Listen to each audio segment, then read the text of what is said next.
Hey, everybody. We got all these people out here. We got all these people in the audience. I want to thank everybody for being here. Firstly, I want to say a very warm thank you and good evening to all of you here in Atlanta. What are you going to say? See, there's really live people here. That's pretty amazing. So MS Views and News, my name is Stuart Schlossman. We're here. I'm very far away from people. I'm taking off my mask for a moment. Everybody in our room is supposed to be wearing a mask until it is time to eat, all right? And that's the way we're going to have to do it here. All right, so tonight's program is a hybrid program. What does it mean by being hybrid? Prior to the pandemic, really nobody knew that, except that maybe it was a car, all right? And now we got it as happening with programs, not just in the MS community, but in other disease states that are starting to do programs as well. So what we're doing is we're doing a in-person program, and we do have quite a few people here tonight. We're doing an in-person program, and we're also live streaming, which just makes it virtual, which makes it a hybrid program. All right, we have for the virtual program, we have EMD Serono, Novartis, Biogen, Sanofi, Genzyme, Genentech, and Bristol-Myers, Squibb. And I want to thank them, and I hope everybody at home and here can give them a round of applause and say thank you. All right, great. Thank you. Then tonight, outside, for the first time since the pandemic began, we have exhibitors. And outside tonight, we have Sanofi Genzyme and we have Genentech, all right? And they are, like I said, our first live exhibitors for a program since this pandemic began, and I am thanking them for being here as well.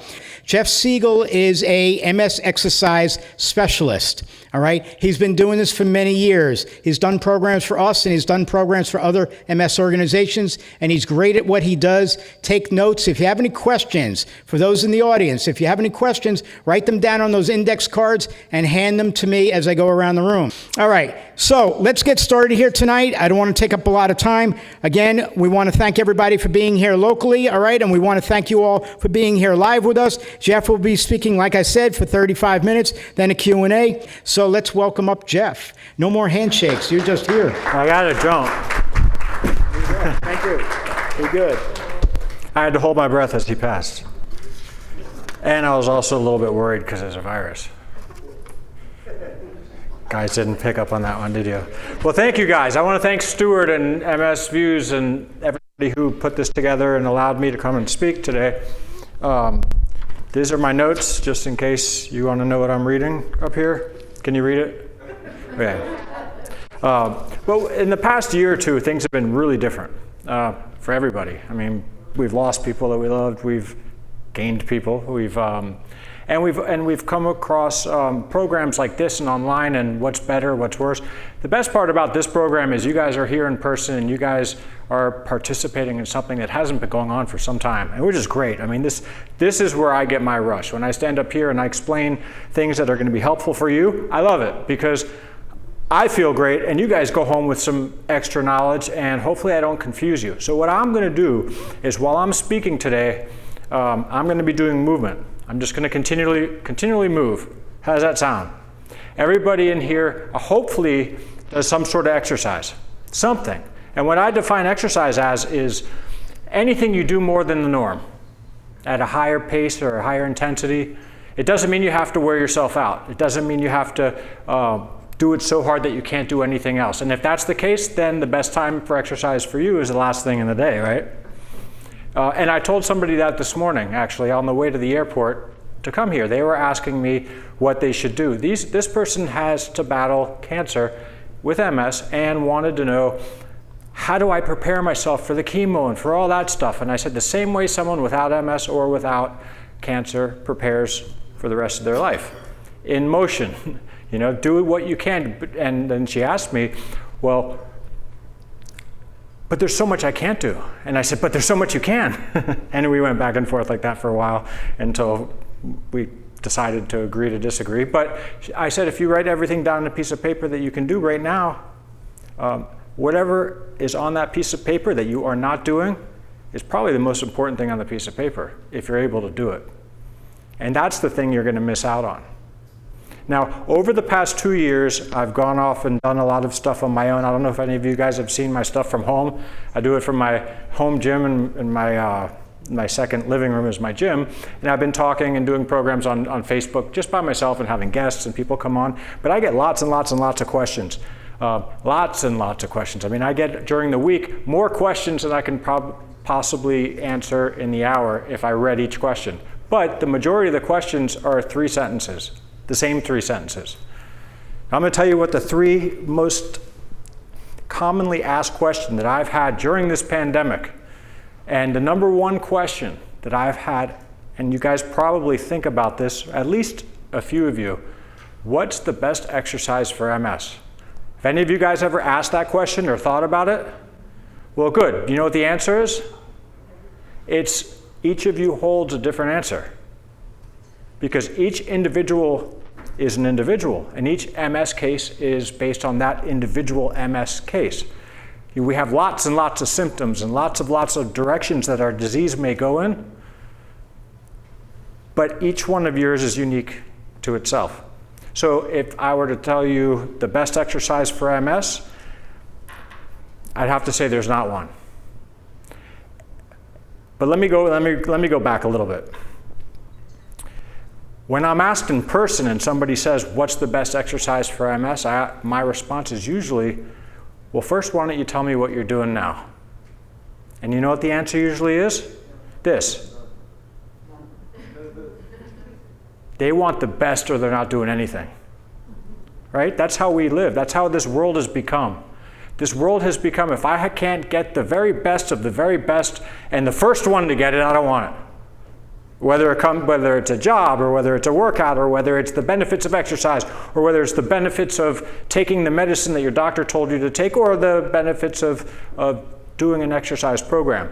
But the most important thing about an exercise program is doing an exercise program, because if you give up, you know what your results are going to be.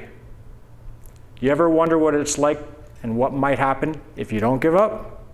That's where the fame, that's where the big bang is. That's boom. That's where you get the boom factor.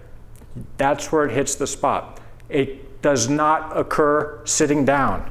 So if I were going to sit down here and I can only do stuff sitting like this, then I would do stuff sitting like this. I mean, right now I'm doing range of motion. I'm working on my arms and my shoulders and doing all kinds of stuff. I'm doing core work right now. Now that's because I have the core to sit up like this. Now if I were to do it on just sitting on my butt, that's doing more. Is it functional? It is to me if I want to do better rotational stuff sitting on my butt. It doesn't happen often, but it might happen, I don't know. But that leads me to talk about functional exercise and what people call functional exercise. It's easier for me to pull out something that's not functional than is functional because I don't know what people do certain exercises in hopes of getting in return. Does that make sense? So right now, I've been moving around. I'm warmed up. I wouldn't exercise without being warmed up because that's the most important thing when getting into a program, because if you don't warm up, then you don't have a program. That's the first thing. So if that's the most important exercise for anybody is the first one you're going to do, which is the first thing during your warm up. So once you're warmed up, once you're doing whatever it is you're doing, if you're sitting, if you're standing, if the exercise you choose purpose is to gain muscle size, then that's functional for hypertrophy. Hypertrophy is building muscle. And that's what we want the gains to be. We want to gain strength. We want to gain endurance. We want to gain power. We want to gain ability. But we can't gain ability without using what we got. So everybody in here that's not exercising because you can't do what you did at your very best, that's not going to happen. It's not going to happen. You're not going to get there with that mindset. It will not occur. What will occur is starting with what you have. And if what you have is this, I flew in today. I got in half an hour ago. I brought a backpack and threw a couple things that I saw on the way out the door to see what would fit in the backpack and that I wouldn't get stopped at security with. So if you want to work on hip flexors, do this as long as you can do it, if you can do it. But you know what happens eventually to a lot of people, because it's neurological, is this might happen. And then eventually, if this is the affected side, it's just there, and you're trying your hardest. And a lot of people won't do this. You can. This is still working. This is getting function. But what you can do is rest it. That works. So when someone can't walk a certain amount of distance, because that happens when they're walking and they start dragging, there's an answer. It's rest. When it comes to lifting weights or doing other types of exercise, it's the same thing. And I've said this time and time again, and I used myself as a guinea pig, and I used other people to follow that up, and then it became research because I did it with groups of people, one after another, over a 10-week period. But if you're doing, say, shoulder press, I like to use shoulder press because you guys can see it from there, and one side just stops going, it's usually around rep 6 or 7.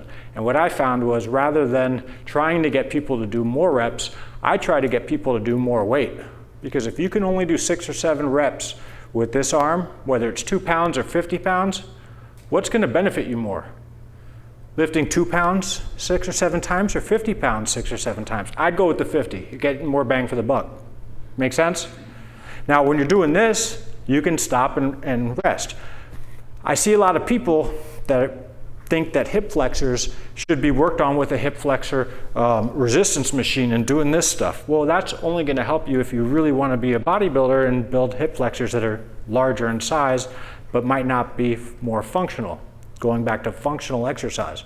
Functional exercise for a bodybuilder is high intensity, maybe 4 to 6 sets per body part, per each exercise for the body part, and short rest time. That's like the opposite of what we're doing. And if we want to gain muscle and we can't, it's not because necessarily we can't, it might just be because we're going about it the wrong way. So what's the right way? And like I was saying, the right way, it's a little bit different for everybody, but the right way is doing it and marking what you've done as you go. So let's say you start out by doing, I'm going to go head back to shoulder presses. I can't even do shoulder presses with weight because I got such a torn up shoulder.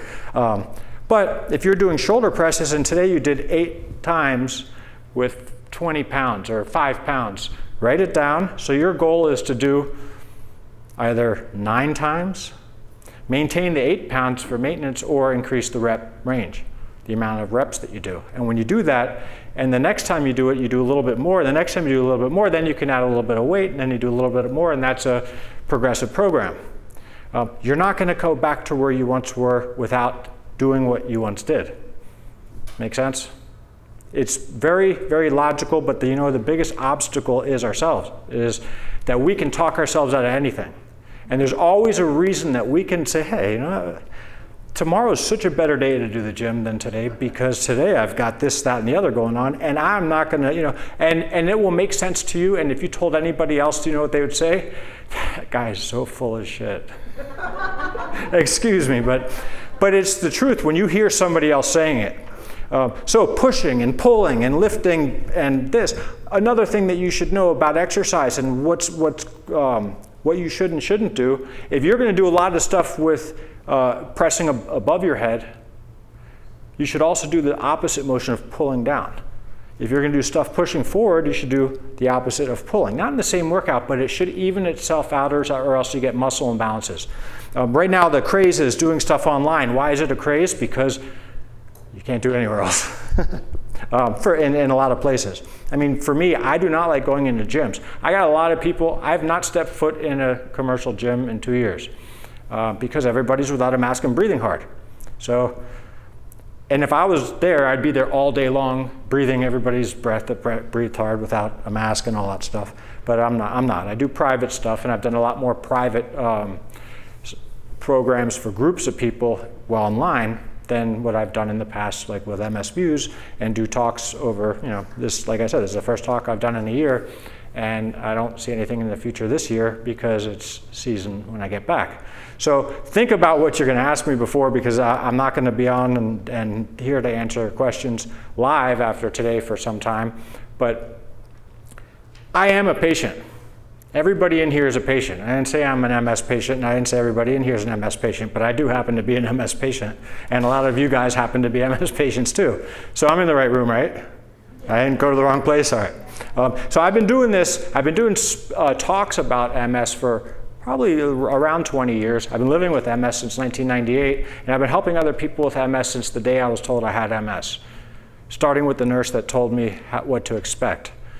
And she was totally wrong. I mean, she told me that I was going to have a really rough time. It's going to be a downhill battle, and it's eventually my organs are going to die from the inside out. She said something like that, and I said, "Get a little closer to me because I'm going to kill you from here to there." And it was.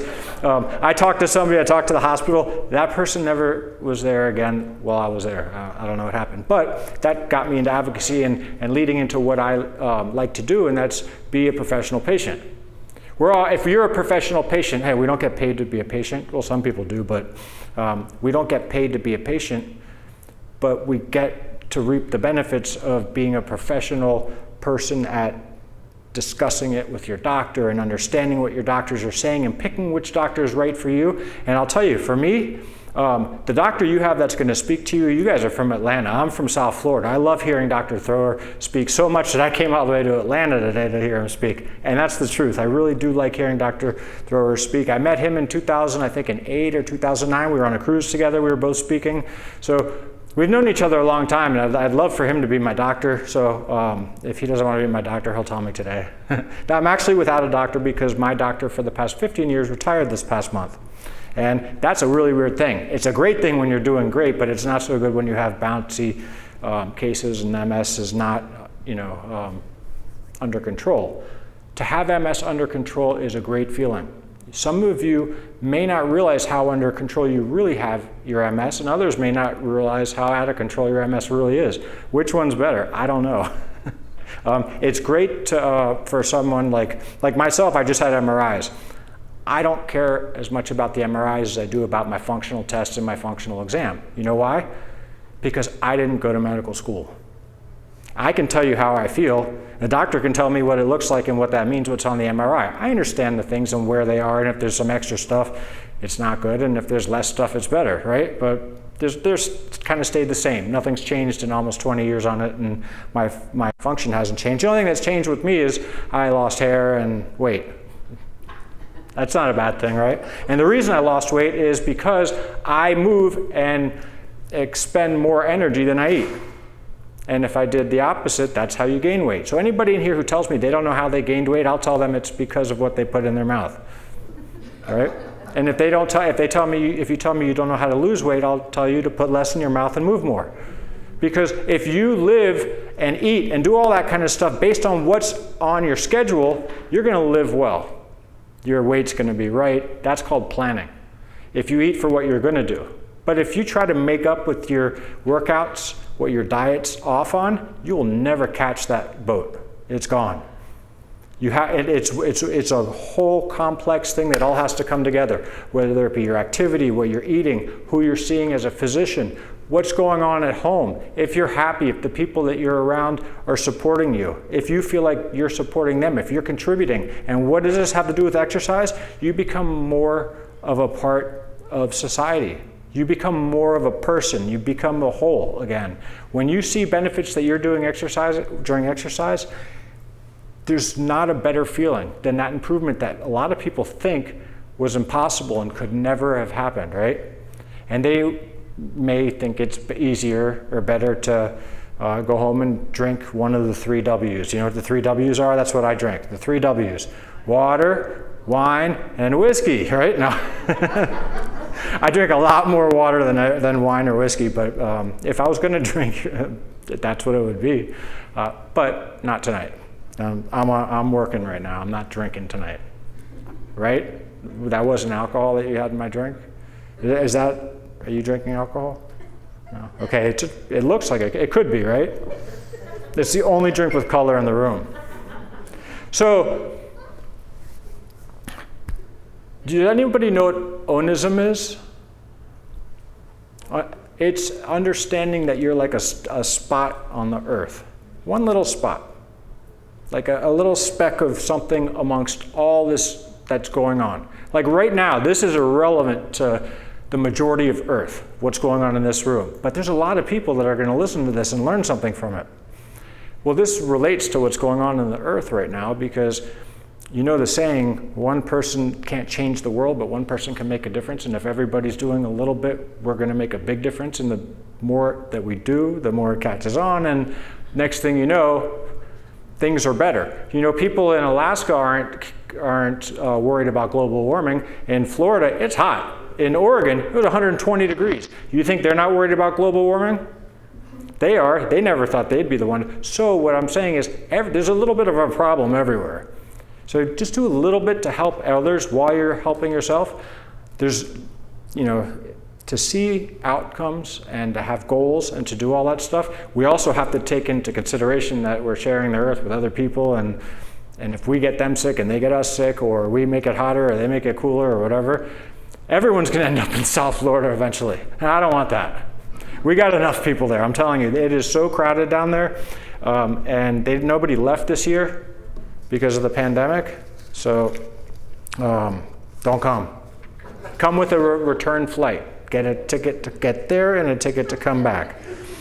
So I told you that was one of the things that people ask me over and over and over again was, did I say what the one question was? What was it? What's the best exercise? And is there one? No. Okay, so we're down to that. There's not one best exercise, but in order to find it, you got to do more than want. Or if you want as much as you want to breathe and you would want to do the next exercise that you're going to do, I guarantee you're going to find a way to do it. You ever heard that saying, if you hold someone underwater until they can't breathe, until they have one last gasp of air and they come up? Well, that's how bad you got to want to move more in order to move more. If you're not, you're sitting on your tail doing nothing. Now I'm going to go back to the seat here and grab something from under here.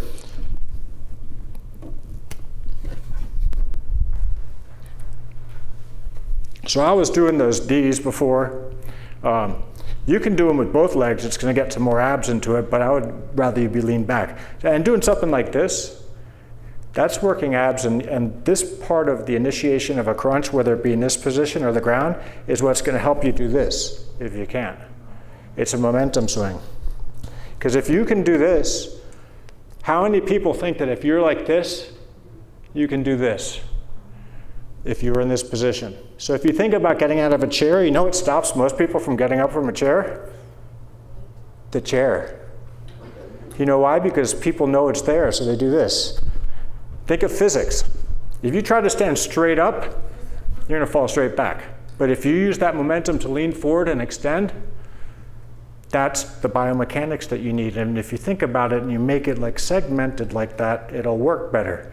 And eventually it'll become, you know, habit and a routine. And the motion will become embedded in you, like it was before whatever happened. So how many people in here know how to do a bridge?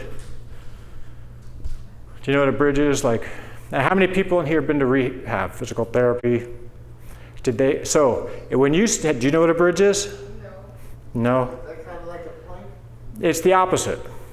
It's the exact opposite of a plank. You're on your back and you're working the exact opposite muscles as you would in a plank, but you're stretching the muscles. So that's where I said a push and a pull. For every lift you should do a pull down versus a push up and all that stuff. That's where that comes into play, a plank versus a bridge. Those are probably the best counterpart for two exercises that come up with. But I'm going to show you a bridge. Now, what I want you to do, if you can't see me in the back, I'll move around a little bit, but I'm doing a bridge right now, this. Okay, you see that? Now, when I'm doing that, look at the motion from my hips. Can you see that motion? You can do that in bed. I'm going to show you something else too. If I do a bridge like this, and my knees come together, if I see somebody doing that, I would put a strap around their knees so they're pushing outward as they're doing a bridge to fix that, because that knocking of the knees would come out if you're walking. You don't want your knees to come together, and that's usually due to weak external rotators or weak internal rotators going the other way. And how do you know if you have them is you find somebody who's a professional, who has professional eyes that can understand how human movement works. You got to really make sure that these people understand what what they're talking about and how they're expressing and explaining it to you, because for me, when I work with somebody on an individual basis, the best thing that could happen is they could tell me, you know what, I'm able to do this on my own. Safely, that's the key. Because safely, that's why there's people like me that have this job, is because of safety. And if you can't do things safe, don't do them. Find a way to alter the exercise to make it safe. Now I'm going to go into, I'm going to go back to my 3 questions, don't worry, but online exercise programs and live exercise programs. I'm going to tell you some pros and cons of both. The pros on the exercise stuff online is it's available, and it's available to large amounts of people at one time, and people are able to follow along and do the best that they can do. That's great because the alternative is to a lot of people doing nothing. And then when you've got people that are really, really, really good at what they do, working with large groups of people, they have better programs for the large groups of people. Now I'm going to go into the negative sides of what I see about it. Safety. I can tell you that when I'm working with someone on an individual basis, if they stand up and they do this when they stand, I'll notice that. Did you notice it? Just that an inch of a movement. All that takes is a blink to miss if you're watching it online, or if you're watching 50 people doing it online. That's why when you have something like multiple sclerosis, Parkinson's, other neurological things that alter gait and movement, it can be dangerous. So you got to really know who you're working with, know who they're working with at the same time as you, and know how much attention you're getting. Because the way I look at what I do for a living is somebody's coming to me and they're handing me their life. And they're saying, I'm confident that you're not going to kill me and you're going to make my life better. And that's why I'm paying you to do what we're going to do. So in return, I'm not going to kill them. I'm not going to let them get hurt. I'm going to look at every minor thing that they do, every speck of every little thing. Now, the downside of that is we're in a pandemic, so it is difficult. And I have to weed through the people who I'm going to work with and make sure that I'm not going to get sick from somebody that's going to get me sick and my family's sick and the next person. So everybody has to be on the same page. And that's why I mentioned the onism, because we're not just a dot on the map, because we're a dot that spreads throughout the map. You know, and everything that we do, and people that see us do things, and people that are inspired by the things that you do, you have no idea how inspirational each and every one of you are in this room. Because all it takes for you guys to do is a little bit more for your friends and everybody around to notice, and that's a big, big, big deal. It's a bigger deal for them than it is to you, believe me. Because people around you are your support, and you want to prove to them you're that same person. And you could probably do it better than them. But everybody needs this. Everybody needs to move. Everybody needs to do stuff like, you know, what I'm doing right now, you know, whether it's stretching after you're warmed up. But warm-ups come in 2 ways. They come in an active warm-up or a passive warm-up. An active warm-up was moving around rhythmically and doing stuff like I was doing when I got up on stage.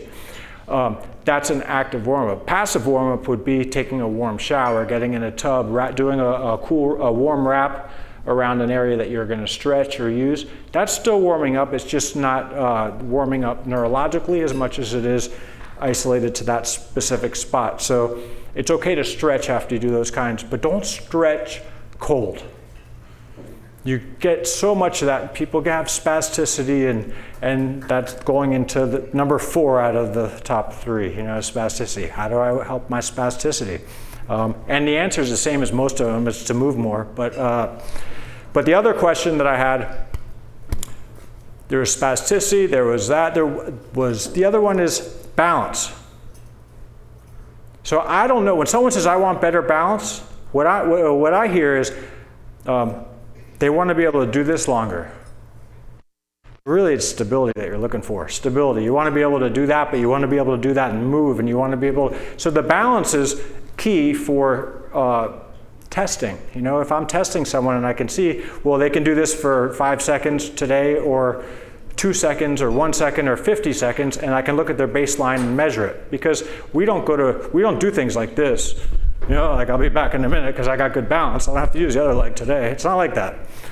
We use both our legs and we have to change direction. We have to be able to gain the strength to move and do all this stuff that I'm doing up here. I'm moving and moving and moving. So I got something for you guys. How many people in the room can stand up? Raise your hand. How many people in the room can raise their hand? Okay. Now how many people in here can't raise their hand?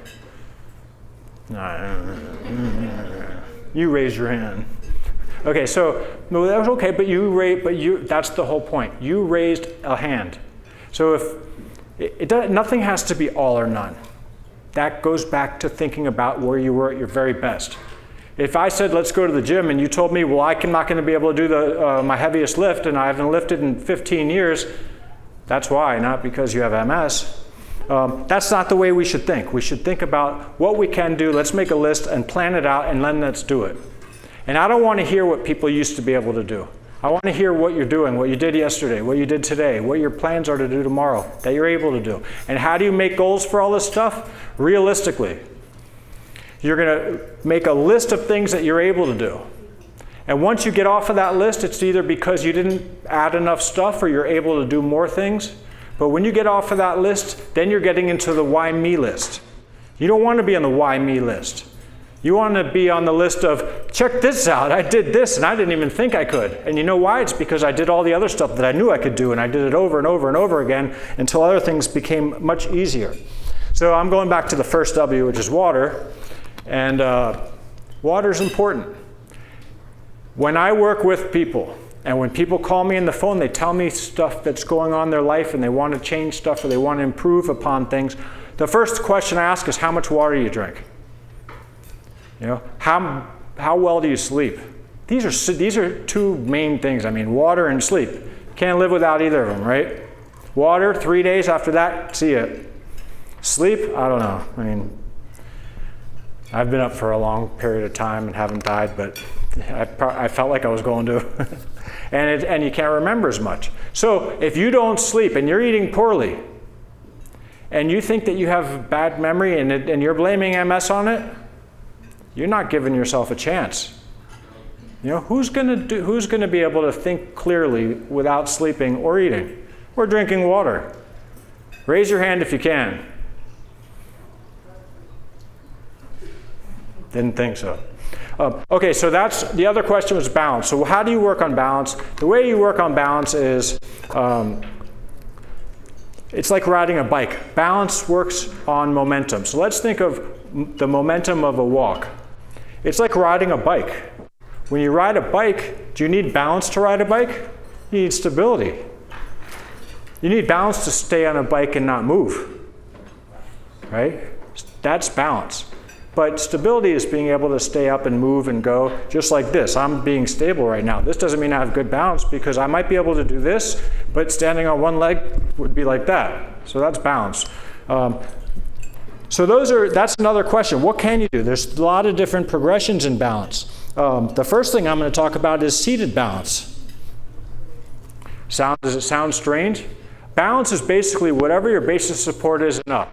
You stay in that position without falling over, right? That's balance. And stability is similar, you know, it keeps stable. But in a chair, if I was to throw something at somebody or to somebody and they turn this way, you know why I'm not falling off the chair? Because of my core muscles. You guys, who if you're not sitting up against a chair right now with your back against the seat, your core is firing, your muscles in your core. Because if they're not, you're going to go whichever way gravity takes you. And if you're leaning forward, your face is going to be in your plate. And if you're leaning back a little bit, you're going to be leaning up against the chair. But if you're not doing either, your core is actually working well. And I don't see anybody's faces in the plates. Nobody's fallen off their chair yet. And if they did, I'd help them back up. Because you know what the best thing about falling is? And there is a best thing. Come on, everybody. What's the best thing about falling? Exactly. And if you fall and can't get up, then you know what the best thing about falling is? How many people are going to come help you? But I've been there. I'm not making fun. It's not fun to fall. It is fun to almost fall, and not because you've worked hard enough to not do that. So Here's some key things in a workout program. I told you the push, the pull, whichever way you go in what direction, go in the other direction. Keep that stable. Make sure that everything is not just on a linear plane, that you're going and doing lateral stuff. If you're stepping laterally and then you have to stop, that's decelerating. That's the scary thing in life, is deceleration. That's when we all fall. That's when people get hurt, is when you decelerate. That's when hamstrings are pulled in sports, is from decelerating. That's when people fall down. That's when, if you can't decelerate, what happens? You lose the fight with gravity and you fall. So when I showed you that bridge, how many of you were able to see the bridge? Okay, so now, this is going to test your memory. Mine too.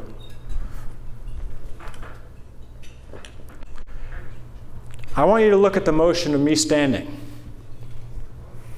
I want you to look at this right here when I get up, from here to here. What did I just do?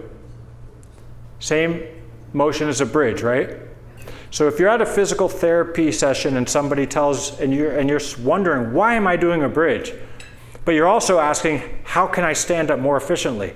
They're working on it. People don't have to explain every little thing, but if you're with the right people and you trust them, go with it, because you're going to leave there a lot better than you came. Give it a chance. Don't give up. And if your doctor sent you to physical therapy, you know what that means? He feels you need it. And when he sees you again, he wants you to be doing better. So, and if you actually put the work in to do it, then you're going to walk in with a smile, and the doctor's going to know exactly why you're smiling, because they're going to watch you walking in, or they're going to watch you in your chair stable, and whatever it is. Be proud that you're able to do the things that you're doing. You guys are phenomenal for being here. I give you guys so much credit for showing up tonight, because there's so many reasons not to. And you could have picked any single one of them, and you could have made it sound like the right choice, right? And left and said, whatever, just like anything else you didn't attend. And then I would have had a smaller crowd and got bad reviews, because I like more reviews, because the more reviews, the more people. So you guys, if there's anything that I said, remember this: you guys have a best exercise for you, and you have to find it. The last thing I'm going to say as far as the 3 questions go, and there's balance and spasticity. Spasticity, keep moving, stretching, stretch when you're warm, put something warm on the area that is having more spasticity. Doesn't mean you're going to centrally heat yourself up, but it can help reduce it and stretch it and release it, because when you get spasms and they lock up, then there might be some tearing, and it's very painful. The last question I got was, how do you do it? Like literally, people ask me that all the time, and I say, you know how I do it? I do it the same way you don't. Because if someone asks me how I do it, I give just as much of an effort when I go to the gym. Right now, my gym's at home, but in my exercise programs that I do, and that I do for others, when they're working with me, their effort is at the same percentage as it was 20 years ago, 50 years ago, whatever year it was. Because you don't lose the ability to give an effort. That's when you're giving up. So if you go and you give effort and you do the things that you're supposed to do physically, it ain't easy. But nobody said it was going to be. It's not easy for me either. 50%, 90%, if I'm working 90%, it's nowhere near what I was once able to do at 90%. But it's still my 90%, leaving 10% over for emergency needs. But I do that day in and day out. That's why I can't gain weight. And when people ask me about it, I tell them, don't ask me, just do it. Quit talking yourself out of doing these things and do it. Okay? Does anybody have any questions? Yes, they do. All right. Wait, first, Jeff, thank you very much for doing this. Everybody, a round of applause for Jeff, virtually. I'm hoping you're clapping, all right? He did a great job. All right, now for everybody that's in the audience today, please remember, I need you to write down whatever questions you have. Raise your hand, let me know you have it, all right? And then I'll come over and I'll pick it up from you. And for anybody that's online, I have an earpiece in my ear, all right? So I'll be sent the questions that you're asking online. So just type in your questions, Jill will call them out to me, and then I'll have them in my ear, and I'll be able to call it out to Jeff. All right? He's going to be a new Jeopardy host. Yeah, That's what he's exactly. practicing for. Exactly. All right, I'm taking one from in person first, all right? What symptoms do you experience that led you to begin working out and speaking to groups about exercise? Okay, I understand where you're coming from. I've been doing this well before I had MS. I went to college for this, and I got my degree in the exercise science and nutrition field and went that route. And then I stumbled across a doctor that told me I had MS. But the reason that I was at that doctor was I got partial paralysis in my face, and half of my body was numb, and then my vision went in one eye, and eventually I couldn't walk or see or talk. So I've been basically sent through the ringer. I've been there and back. It's been 20 years since I've been there, and I'm not looking forward to going back, so I'm not taking that road again. So I keep myself going and keep myself as active as I can. And the reason that I do the talks and how I got into that was because I can, and because as an MS patient and a professional, I understand what you feel. I understand when you tell me it feels like this, I know what you're saying. And I know what I've done, and I know what the science says to do to get around that, or if it's okay to go through it. But that's why I speak up about this topic to people all over the country, is because I'm sharing my wisdom, and your questions help me grow. So it's kind of, I'm stealing from you and you're stealing from me, and we're both happy. So this is from K, and does E, what are those letters again? E, F, N, F, help to build muscle? E, N, I think F, they're saying ENFS. BDNF, is that what they're saying? No, E. I'm not sure what they're referring to. Okay. Next question, Jill. How to get rid of pain. Lyrica and antidepressants don't work. Sometimes exercise is the answer to that, to be honest with you, because stimulating an area or training your body to be used to the sensation of the pain is sometimes a way of coping with it and dealing with it, and your body's way of saying, okay, this is my norm, or those two meds are the wrong meds for you, and talk to your doctor. But I don't have the answer of how to fix the pain when it's a general question for somebody. I don't know what's causing the pain, so I'd refer that to the physician. And then what I do is I work hand in hand with the physician if I'm the person that's working on reducing the pain. And if not, then I've sent them back to the doctor, and the doctor will send them to the right place. Great, thank you. From here in-house, if starting to exercise, how many reps are productive? More than last time. More than what you thought you could do. No, how many? It depends what your goals are, because there's different rep ranges for different outcomes. There's less reps with higher weight for power, a little bit more reps with a little bit less weight for strength, and a little bit less weight and more reps for hypertrophy, and then high reps for endurance. So it depends on what you're looking to achieve. Did that make sense to you? And the longer the rest time that you take is usually towards more strength and power. Okay, next question virtually. What's the best exercise to use for fatigue when walking? Rest. Great. The best exercise for fatigue when walking is walking. Is walking without overdoing it, but knowing when to stop, and then starting again after you rest. If you do intervals of walking, like I was saying before, you can, especially if you're having neurological failure, where the muscles, you don't feel like they're tired, but your nerves just are giving out, that's when it's time to rest. And that's key, because those couple minutes that you rest, you might get 100%, maybe 90% back, maybe even if you got 50% back. Then you can walk a little bit more, but you're training your body to do a little bit more, and you're also being smart about it. You'll get further doing that than going all the way to where you can't do anything else and calling 911 to pick you up. Thank you. Next question. What symptoms do you experience that led you to begin working at? Did I already ask you that? That already led you to work I at can a tell you a speaker? different answer. Oh my God, somebody else wrote the same question. Okay, what can help with atrophied muscles? Atrophied. Atrophied Oh my muscles. gosh, the spelling on these Everything things. I said. Okay, atrophy is a loss of muscle. Sheesh. Hypertrophy is gaining muscle. So if you want to gain muscle, you can't do it by wanting. You can't want it bad enough to get it. You have to do it. You have to do the exercises to failure. And to gain muscle to failure, the rep range is, in science, 8 to 12 reps to failure. That means the last rep was the last rep you could do.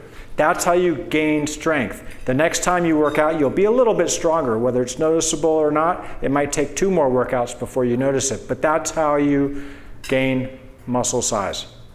All right, virtually. What was the question again? Repeat that, please. What will doing bridges help with? Standing, stretching your hip flexors out, stretching your abs out, having a nice looking butt, strengthening your lower back. Bridges are as good of an exercise as you can do on the ground. I mean, there's a lot of great exercises on the ground, but it's well-rounded and it helps you stand out of a chair. So if you want to not do a bridge and you're okay not standing out of a chair, a bridge is not for you. But you can do modified bridges. The closer you keep your feet to you, the shorter the lever arm, the easier it is to lift. The further you keep your feet away from you, the harder it becomes because the lever arm is longer and you're imposing a little bit more demands. So find the best spot that's right for you and don't take the easy way out every time. Thank you. All right, I'm not going to ask anybody else from the audience to hand me more questions because I got a lot and I got a lot in my ear to still say, okay? All right, next, do you do any exercise to combat, I'm going to say this correctly even though it's spelled wrong, Uthoff's syndrome? Yes, that's very, Uthoff's is basically pseudo-exacerbation exposure to heat. And if that's what they're referring to, I stay out of the heat. I wear cooling vests, I prepare. Everything when it comes to how to do something along the lines of prevention comes with preparing and preparation. So if you're living in South Florida like myself, I don't prepare to exercise outside at noon. And I don't park my car outside of the gym in the first row. I park under the tree at the end of the parking lot because where I live, people don't read signs in the road, they use Braille. Do you get it? They bounce off of each car, so I don't park close, I park under the tree where there's shade. It's scary to get into a car that's 150, 140 degrees after you just got out of the gym and then try to function. So make it a plan. Plan to not be exposed to too much heat. Plan to have cooling vests. They're offered around. You can get them from a lot of the organizations, from look online for cooling vests and whatever else can help you cool down. But that's basically the best thing you can do. So I get into a car in South Florida like you, okay, I didn't exercise, and yeah, it's 120 degrees in the car, and it's a good idea to keep the door open and not seal yourself in, or you will get dizzy and tired. The other day I get into the car and it's 120 degrees and pouring. Couldn't leave the door open. Okay, next question. What foods do you usually eat before and after you work out? Everybody's going to be a little bit different. You want what I personally eat before I work out. I usually eat about an hour before, and I eat something that's higher in carbs. I don't eat a lot of protein and fats that are going to sit in my stomach and weigh me down because I don't want a stomach ache when I'm exercising. The other stuff is more readily available as energy. Carbohydrates, even protein, but fat is the last thing that you're going to get as energy. So all these keto diets and all the stuff that's increasing fat and protein and all that stuff, that's not the way we work. That's inefficiently living. Now, if that's the only way you can lose weight, I'm not going to knock it, but that's the best. So that's the best answer I have for that. Eat healthy, eat stuff that's light, eat stuff that's not going to prevent you from doing it. And if it does, make a note about it and don't eat that the next time. Then you build what's best for you to eat before you exercise. Like I said, we're all a little bit different. Thank you. Virtually, what's the best exercise to do for somebody with foot drop and hyperextension of the same leg? It's probably best to exercise how they're going to be in real life. So if they need an AFO and they're using an AFO, they should exercise with the AFO. Does that make sense to you guys? I mean, I don't like putting someone in an AFO that doesn't need it because that's going to increase atrophy. But at the same time, if it's going to prevent them from face planting, then the exercise program should probably be done with the AFO on. You can do stuff without it, but drop foot is neurological. Drop foot's not something that it's a muscle that's hard to fatigue. It's like your hip flexors and your anterior tibialis and your peroneal muscles. They're oxidative muscles. So they're meant to be used for long periods of time.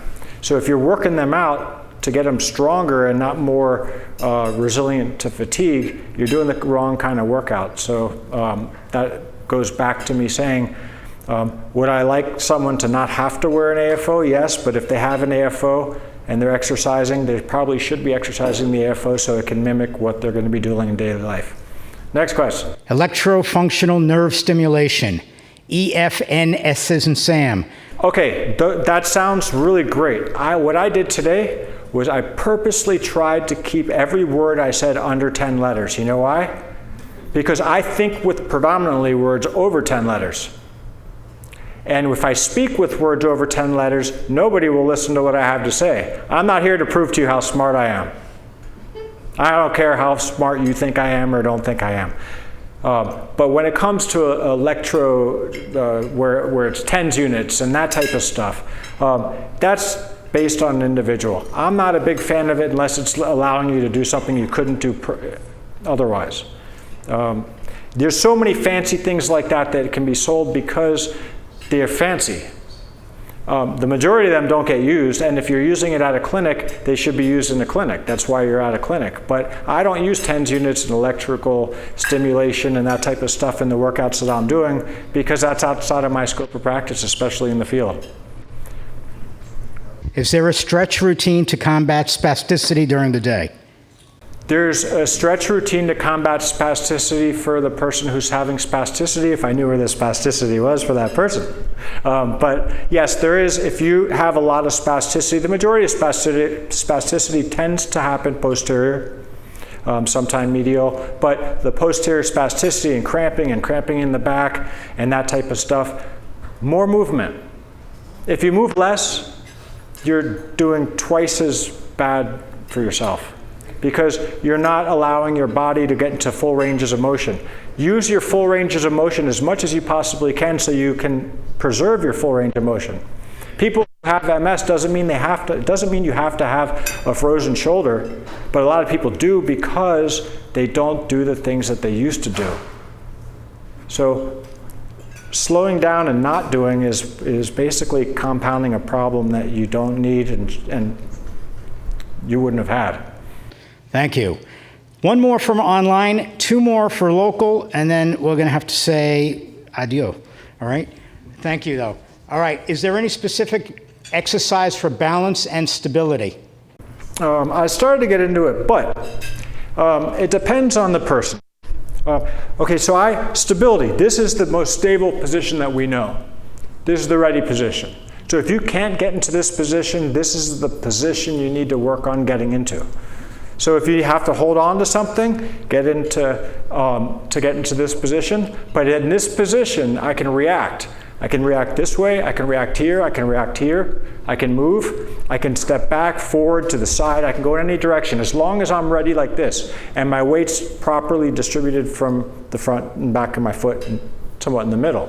If I'm on my heels, forget it. If I'm on my toes, forget it. So some people may have to stand like this with a staggered stance. If they have worse anterior-posterior stability, but better lateral stability, they would be like this. Otherwise, it's here. Or you can do stuff like this and do exercise with your feet close together. I love working with balloons. I don't have enough time to get a balloon going, but if I was to stand like this, or if I was to sit in a chair without leaning up against the back, catching a balloon and doing stuff like that, getting up and going, those types of things will help improve your balance, stability, and ability to use the two in motion.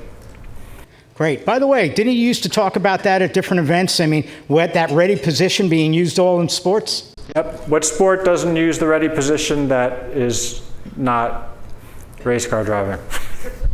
Right. Does anybody have that answer for Jeff? Race car driving what? It's not a sport. Oh, come on. They do have to be in good shape. Believe me. Those are athletes that are driving those cars. Okay, thank you for that. Next, have you ever changed your diet due to what is, have you ever changed your diet, and what is your diet choice? Food. I eat extremely healthy. So if you don't know how to eat healthy, learn how to eat healthy. If you know it's unhealthy, don't eat it. And if you know all the stuff that's unhealthy and you don't eat all that stuff, then guess what? You got a healthy diet. So what I do is I go back to the old school way of the food pyramid days, and the recommendations were base your foods around plant-based source. Don't eat too much salt at once. Don't eat too much sugar at once. Don't worry about the protein as much as people say to worry about. Don't worry about it. You're going to get enough protein. If you're having too much carbs, cut back on the carbs. Make sure you're eating your fruits and your vegetables. And all the stuff that I just said you learned by the age of 10 and unlearned by the age of now. So those are the good foods. Eat seasonal colors. That's what we need in our system. That's got the vitamins that we need as it gets darker for longer periods of time. And it's interesting how that works, but in the fall, eat your pumpkins, eat your peppers and all that kind of stuff, unless you're on the non-pepper diet. I know there's some diets say no peppers, but that's my way of eating. I'm a healthy eater. I eat smoothies throughout the day on top of foods, and I eat very little animal products. All right, last question. Thank you for those answers, though, Jeff. This one is a little bit more personal for you. I don't know who wrote it, but somebody obviously did, because it's written. Okay. Have you ever helped someone cope with depression after being diagnosed, after seeing and hearing your story? Now, I got a better question for that person. Did his story make you depressed?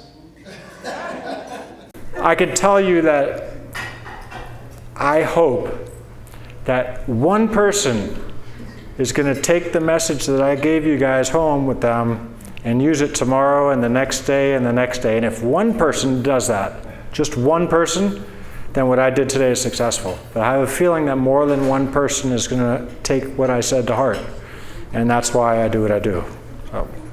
Thank you very much, Jeff. You're welcome. Thank you, guys. So everybody should know that there are a lot of kudos coming in for Jeff on virtual, and I hope you all like it as well. And Jeff is a fabulous speaker, and I loved his topics today. I can't wait to show them all over the internet and let people see what they missed by not being here today. All right? Thank you. Jeff's going back to Florida tonight. Yeah, I'll be back. Isn't that amazing? I want to say goodbye to everybody that was here with us virtually, okay? It was very nice to have you online tonight. I hope that you can join our future programs. Please visit the MS Views and News website. That's www.ms, as in Sam, V as in Victor, N as in Nancy.org. Okay, look in the center column of our website. You'll see all the programs that are happening for the next 30 days, as they always continue. All right, and then you'll be able to, get online and register for our programs, and you'll be able to see also from our website what we're doing in hybrid programs as we go forward. So, thank you, everybody. Have a great day and a good night. Ciao.